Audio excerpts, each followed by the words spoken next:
타석 사상으로 다시 읽는 중용 사상, 공자가 사랑한 하느님 첫 번째 시간입니다. 오늘은 공자는 하느님 아들이다, 공자는 하느님 아들이다 라는 제목으로 말씀드리겠습니다. 기원전 5세기에 석가, 노자, 공자가 이 세상에 오기 전에는 사람의 역사는 없었습니다. 오직 짐승의 나라가 있었을 뿐입니다. 그런데 석가, 노자, 공자가 와서 짐승인 죄나로 죽고 하느님 아들인 얼라로 솟나 비로소 사람의 나라인 영성시대가 열렸습니다. 영성시대는 예수가 말한 하느님의 나라입니다. 예수가 하느님의 말씀을 전하고자 나서서 하신 첫 말씀이 얼라로 솟나라, 하느님 나라가 여기에 왔다입니다. 그런데 사람들은 이 말씀을 바로 알아듣지 못하였습니다.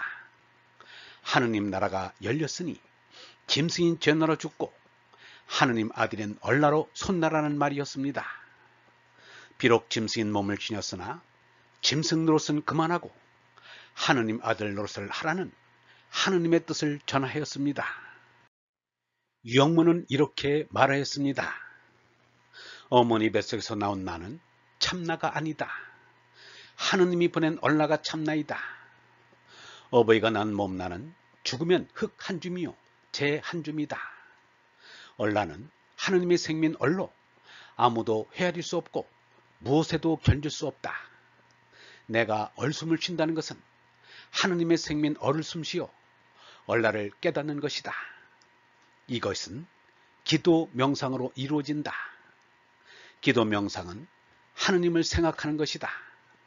하느님을 생각하는 사람에게 주시는 하느님의 얼은 몸나이 짐승 성질을 다스리는 권능을 지녀 짐승 성질을 이김으로써 새 사람이 되게 한다. 예수와 석가는 이것을 사람들에게 가르치고 깨우치는 것을 이 세상에 와서 할 일로 알고 이루었습니다. 그래서 유영문은 예수와 석가를 아주 가까운 사이로 보았습니다. 나는 몰라요. 내가 예수교인인지 불교인인지.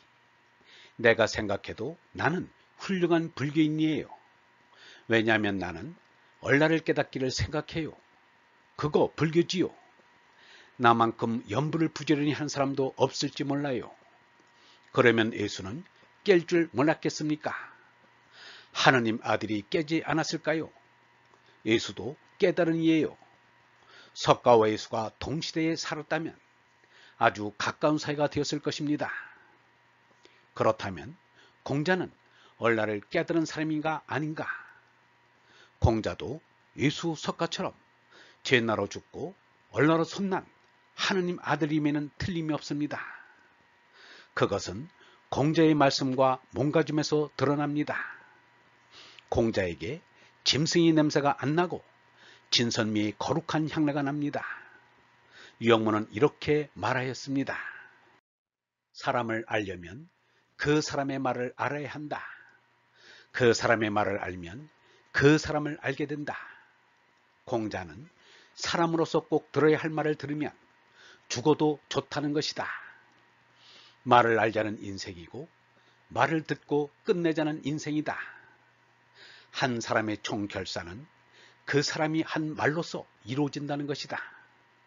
마지막 날에 너희들이 한 말이 너희를 심판한다고 했다. 그 말이란 우리 입으로 늘 쓰는 여느 말이다. 그 사람이 쓰는 여느 말이 그 사람을 판단하는데 윤통이 된다. 그 사람을 판단함에 많은 말을 가지고 우리를 판단하지 않는다. 그 사람이 쓰는 한두 마디 말이 그 사람을 판단하게 한다. 공자가 죄나에서 얼라로 솟난 것을 뚜렷이 나타내주는 세 마디 말을 들어봅니다. 첫째, 하느님께서 내게 얼라를 낳아주셨다. 이보다 더 분명한 증언은 없을 것입니다. 공자의 이 말은 예수가 한 말 가운데 영원한 생명은 곧 참되시고 오직 한 분이신 하느님 아버지를 알고 또 아버지께서 내게 주신 얼라를 깨닫는 것입니다. 이런 말은 스스로 얼라로 솟난 체험 없이는 할 수 있는 말이 아닙니다. 공자가 예수 석가에 비기면 가정적이고 국가적인 인생관을 가진 것은 사실입니다. 그러나 논어에는 공자 자신의 가정에 대한 이야기는 거의 없습니다. 있는 것이 겨우 공자의 아들 백오에게 시를 배웠느냐 예를 배웠느냐고 묻는 대화뿐입니다. 그것도 아버지 공자에게서 직접 들은 말이 아니고 아들 백오에게서 간접적으로 들은 말입니다. 공자가 얼나라 손난 때는 50살쯤입니다. 50살에 하늘 목숨을 알았다는 말이 그 실상을 알려줍니다.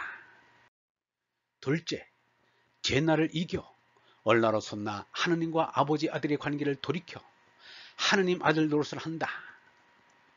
공자의 말은 지극히 압축되어 있지만 매우 중요한 말입니다.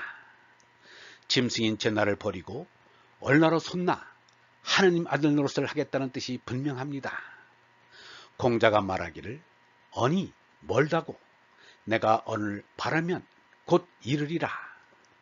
그래서 공자에게는 탐진치의 수성을 볼 수 없습니다. 셋째, 하느님 아들은 세 가지 어려워하는 것이 있다. 목숨을 주신 하느님이 어렵고 하느님 아들이 어렵고 하느님 아들의 말씀이 어렵다. 이 말씀은 그리스도교의 삼위일체와 닮았는데 더 합리적인 분리입니다. 천명과 천부는 다르지 않습니다. 하느님은 사람에게는 숨심과 같이 절대 명령이기 때문입니다. 온통이신 하느님과 나뚱인 나의 관계를 밝혀 내가 죄나에서 얼라로 천명하여 하느님 아들로서 하느님 아버지를 사랑하는 것입니다. 공자는 하느님 생민 얼라를 깨달은 이를 하느님 아들인 대인이라고 하였습니다. 성신 대신에 하느님의 말씀을 넣은 것이 더 합리적이라고 생각합니다. 공자는 여기에 소개한 세 마디의 말씀으로도 형이상의 사상이 있었음을 보여주었습니다. 그런데 자공이 했다는 스승님의 구롤은 얻어들을 수 있었으나 바탈과 하느님에 대해 말하는 것은 얻어듣지 못하였다라는 말은 잘못된 말입니다. 유영모가 말하기를 하느님은 너무 자주 가볍게 입에 올리면 싱거워진다고 하였습니다. 공자는 하느님에 대해서는 말하기를 삼갔습니다. 그렇다고 하느님에 대한 그리움과 사랑이 모자라는 것은 아니었습니다. 공자가 자주 말한 인과 덕은 하느님의 아들 노릇 하는 것입니다. 하느님의 계심이 전제되어 있는 것으로 알아야 합니다. 공자에게는 기도하는 모습이 잘 나타나지 않았는데 무기식지, 잠잠히 알게 된다라는 말은 기도 명상 가운데 깨닫게 되는 것으로 보아야 합니다. 공자의 유일한 스승은 하느님이었습니다. 세 사람이 가면 그 가운데 한 사람은 내 선생이었다고 말하는 것은 스승이 없었다는 말입니다. 유영모 말과 같이 이 세상에 나타나는 모든 현상이 하느님께서 내게 보내신 편지인 것입니다. 하늘의 소리를 잘 듣는 얼번 여러분, 하느님께서 보내신 편지를 잘 읽어 하느님의 뜻을 따라 바르게 삽시다. 영성신학원 다성아카데미의 하늘소리였습니다.